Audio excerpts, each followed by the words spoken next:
I'm going to explain how new fees were added to the Fire Rescue Services bylaw without council knowing it. So that was done by amending the schedules that contain all the fees, schedules A, B, C, D of the Fire Rescue Services bylaw. And every time this happened, council will be told that there were inflationary changes, but really new fees are being added. Let me show you how they did that.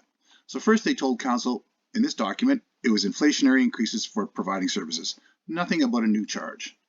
The next thing council got was this document that showed for each schedule the old charge and the new charge.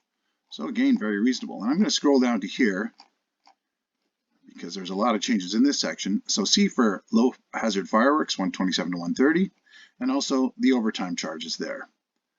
And finally, what council got was amendment number 4, which showed all these new charges. And let's just scroll down to here and we can see, well, there they are, just like they've been told in the other documents. Now what I'm going to do is I'm going to put it side by side with 2016 and you can see how many changes went into this Schedule B alone. So I've got the two schedules side by side here now. And so this is 2016. What Schedule B permits like. This is 2017. You can see it's much longer, and in particular item 2's now got A through D instead of just A through C. And that's because they put the new permit for consumer family fireworks right in there, and that's what they tended to do, sort of slide it in the middle, not adding it to the end. And the other thing they did was they added these overtimes. Of course, council wasn't told about any of this. This is a summary of changes to the Fire Rescue Services bylaw that were hidden from council.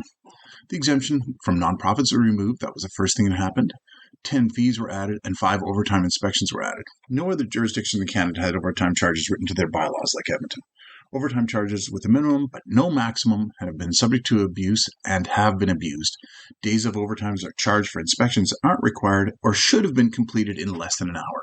Employees were earning more than $100,000 a year in overtime. This went on for years before it was detected by the city auditor.